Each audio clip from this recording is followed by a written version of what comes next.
Alright, today I am going to show you in how to make green kale and shrimp with coconut milk.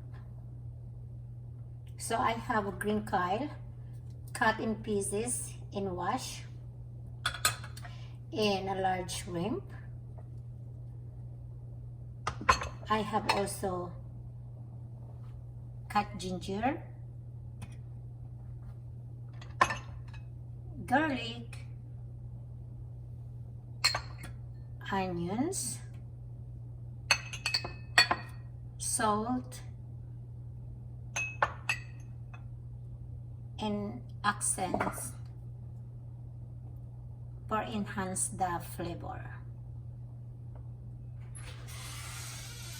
So okay, let's start. Okay, sige, igigisa ko muna tong luya.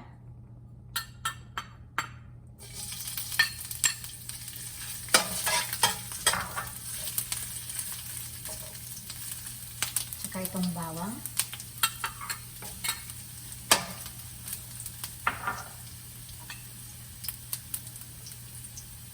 At sibuyas.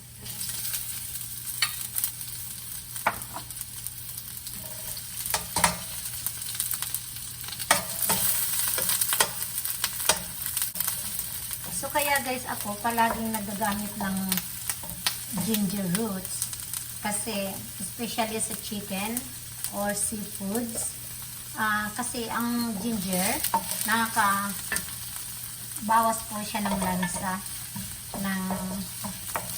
ng binuluto, especially ng seafoods or chicken. Nakakabawas po siya ng lansa, kaya igigisa ko muna siya sa ginger itong hipon.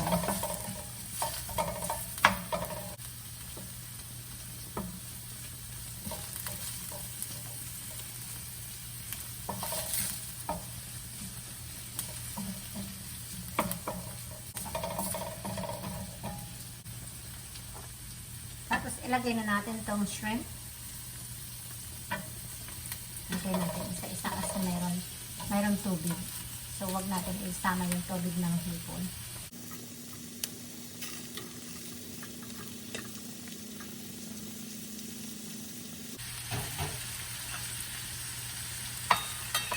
So, mabango. Pangpawala yung yung ginger roots, pangpawala ng lansa yun.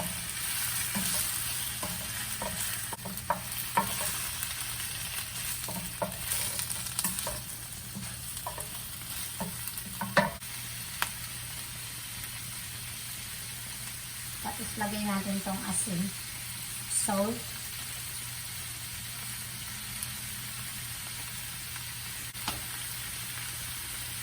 tapos itong flavor enhancer, and this is the accent. Here in United States they call it accent. It's a food enhancer. Food enhancer flavor. Okay. So, haluin natin.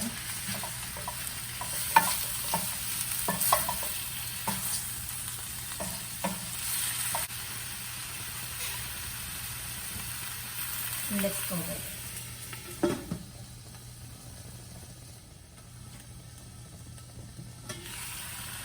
Okay, let's check this shrimp.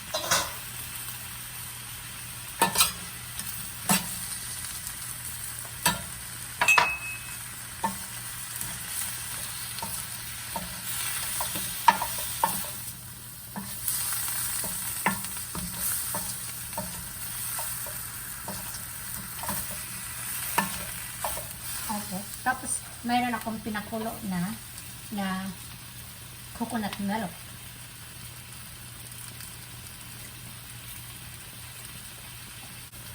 See? Ayan dyan.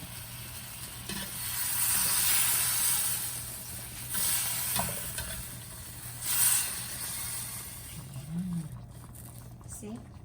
The reason na pinakulo ko na siya guys, para hindi na maghintay pa magkumulo yung yung gata pag linagay sa shrimp na malamig.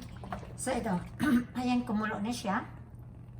dahil kumulo na din yung gata, ilalagay na natin ilalagay ko na tong green kale. Kasi yung shrimp, pangit naman pag na-overcook masyado, nagiging tough yung ano niya, yung laman. Ayan. Lalagay na natin yan.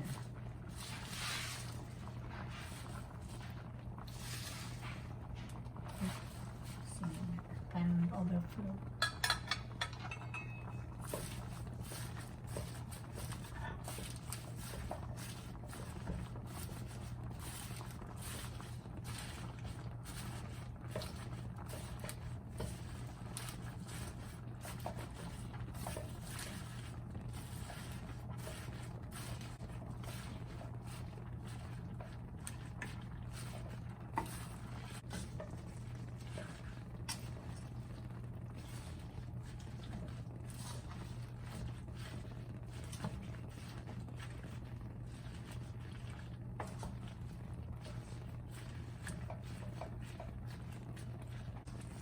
Eh, sige, lamasin lang natin. Ihalo lang natin. Ihalo dyan. Hanggat na.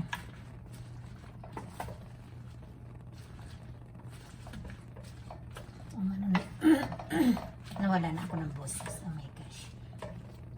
Alright. So, that's it. Again, let it the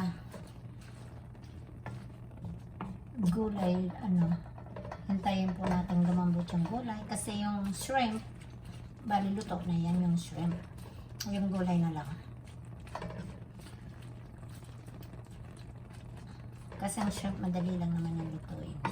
Actually, tapos itong kale, yung green kale, medyo matigas kasi yung stem niya. Pero very healthy po yan ang gulay dito sa Amerika.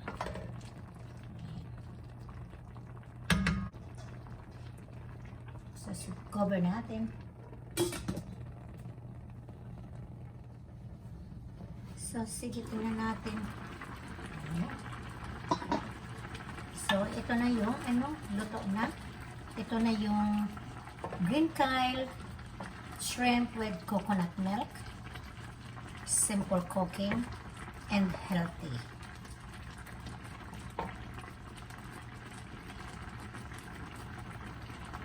So, guys, don't forget to like, comment, and subscribe for more video to come. Ayan.